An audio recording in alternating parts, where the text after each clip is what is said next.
Bonjour. Aujourd'hui, j'ai très envie de vous lire un extrait de cette œuvre de Delphine Bertois, Les corps inutiles.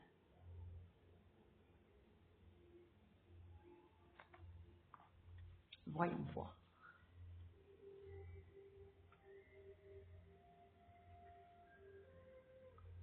J'avais un avantage. Je ne craignais pas l'eau froide.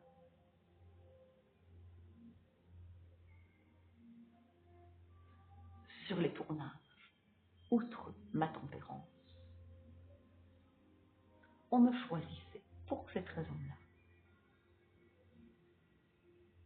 Les pieds dans la glace, au milieu de nulle part.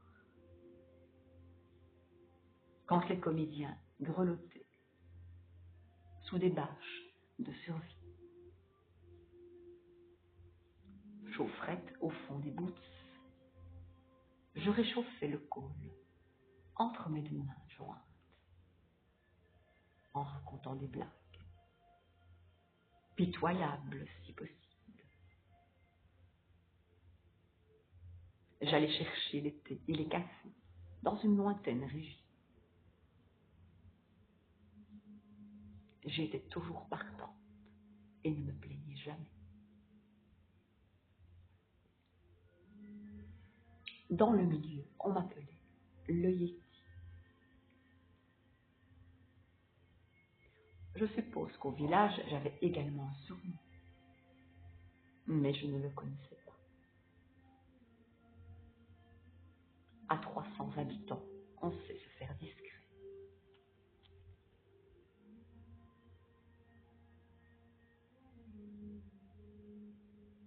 Lorsque le givre frottait les rives et poudrait les rochers, je me baignais tout de même. Et on me disait bleu quand je rentrais chez moi. De fait, j'étais devenue une sorte d'attraction, une légende locale.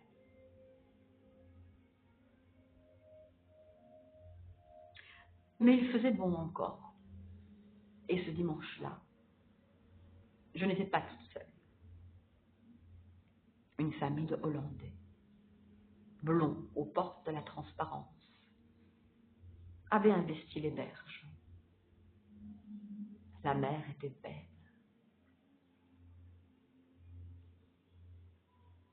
Le corps musclé à grands coups de pilates. Une capeline de paille, protégeant son visage d'une élégance rafée. Le père avait ce petit ventre des amateurs de bière, un caleçon de surfeur, 3 poils châtain clair,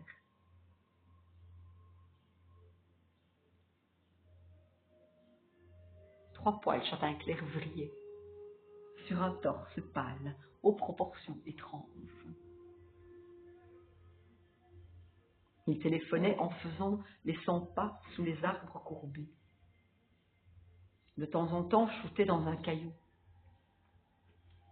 comme souvent font les hommes quand ils ne veulent plus parler. 2 garçonnets marmoriens sous leur couche d'écran total s'éclaboussaient, en riant, les bras hérissés par la chair de poule.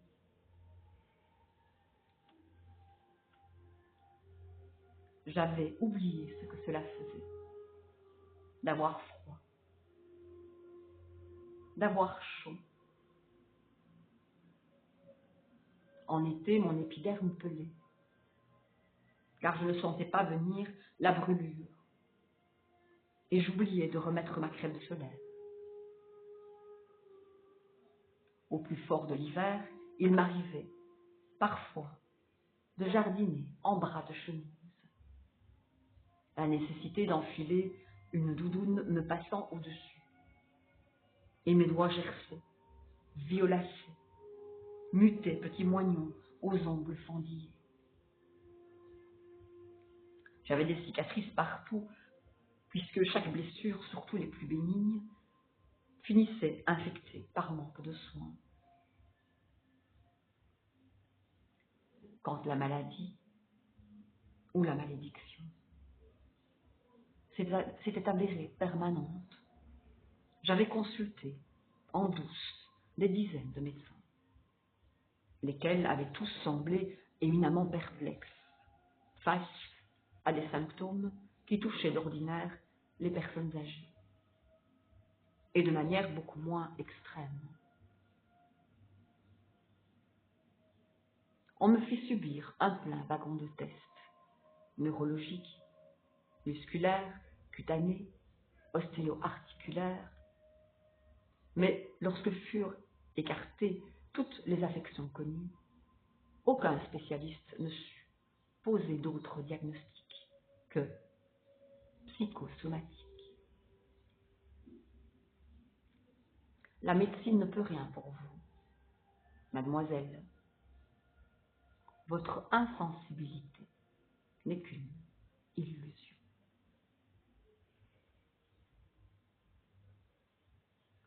Ça me faisait une belle jambe. Soyez gentil, allez voir un psychiatre. Je ne leur en voulais pas. Je n'en voulais à personne. Je n'en voulais qu'à l'homme blond, ou peut-être au destin. Mais ni l'un ni l'autre n'étaient des personnes. De psychiatre, je n'en avais jamais consulté. Au fond, j'avais peur de parler. Je me haïssais. J'avais besoin de me haïr et craignais que quiconque n'interfère avec cela. Pour la même raison, je ne cherchais pas d'amour, ne voulais plus de fiancé. J'avais bien trop souffert de voir Tristan souffrir.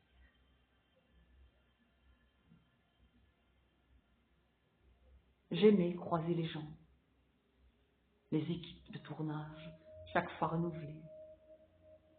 J'aimais les inconnus, les relations éphémères et ces baises d'un soir réglées en fin de mois, comme on le fait des factures.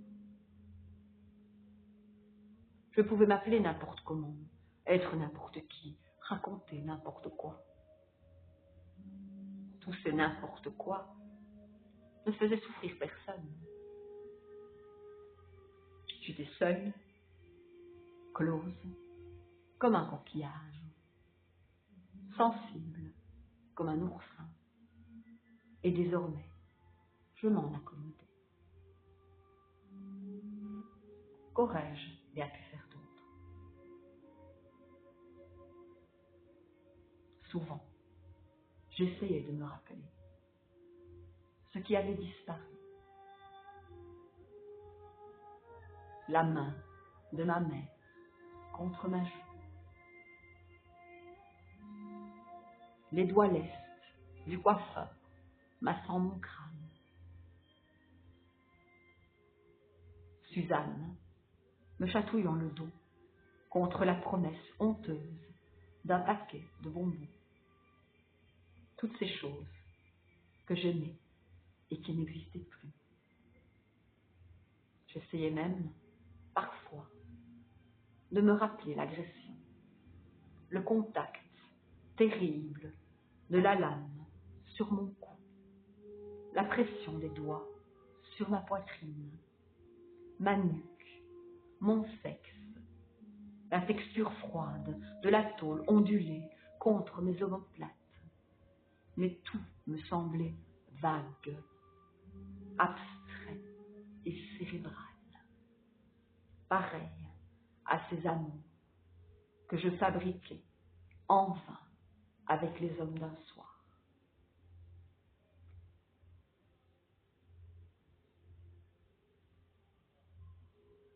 Ce dimanche-là, pourtant, plongé dans la rivière, au seuil de ma maison. L'onde claire glissait sur moi, scintillante, me berçait. Je voyais le courant frémir, tourbillonner. Et si je me laissais aller? Oublieuse de ma tare, il me semblait presque sentir l'eau sur ma peau, l'ombre des grands arbres penchée au-dessus du lit, telle de vieille fée noueuse, certes bienveillante, mais un peu désolée. Pauvre petite, on ne peut rien pour toi. Tatouer mon ventre de phrases indéchiffrables. Je fermai les yeux et pensai à Sophie, à cet adjectif dont elle m'avait affublé quelques jours plus tôt, rafraîchissant. Et je riais toute seule en y réfléchissant. Rafraîchissant. À quel point ce qualificatif m'était inadapté. Sait-on jamais comment les autres vous voient ou ce qu'ils imaginent? Dans un sens, je trouvais rassurant l'idée d'être une fiction, pas seulement pour moi-même.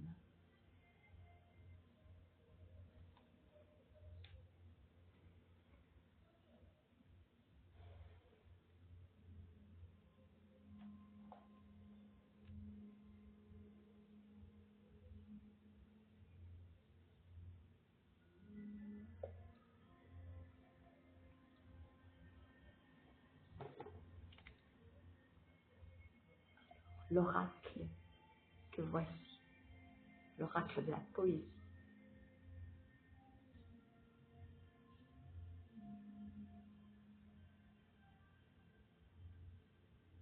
m'a montré cette carte.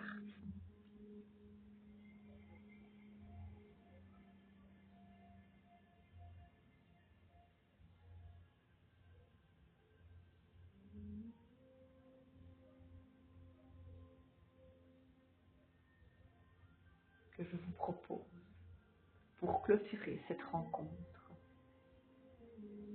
L'humilité.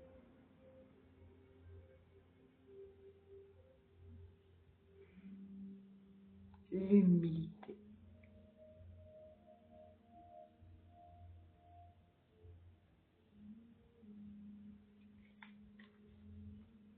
Voyons ensemble.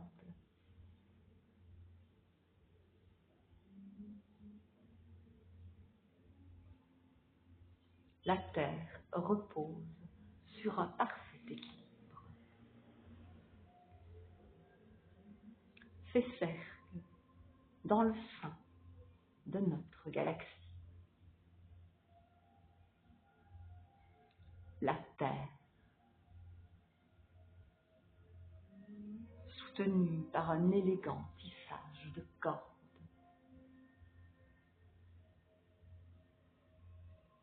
se tient à distance infiniment précise du soleil, afin que la vie soit.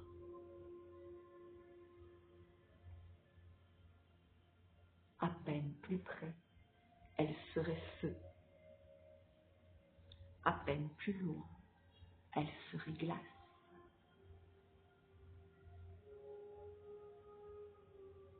Par quel prodige cela est-il possible? Face à un si miraculeux mystère, pourquoi essayer de tout comprendre, de tout décrypter?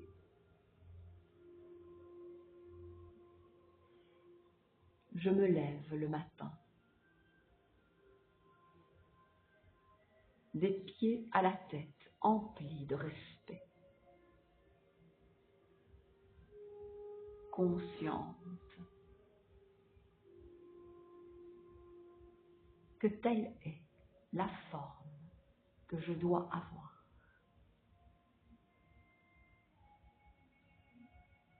Que telle est l'expérience qui m'appartient.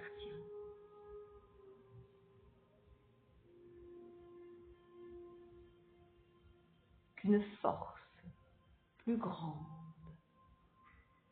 que mon esprit agité de pensée et de désir éclaire les cieux et donne mouvement aux mers.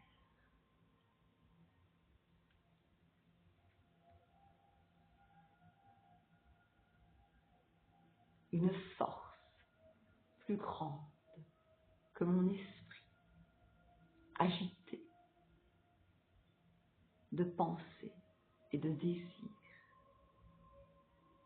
éclaire les cieux.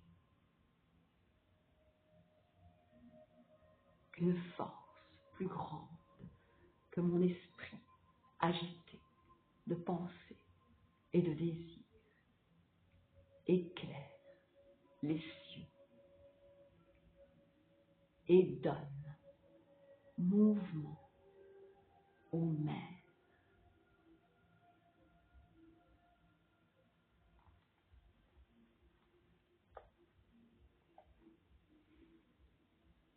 Je vous remercie pour votre écoute et je vous dis à plus tard pour une prochaine lecture.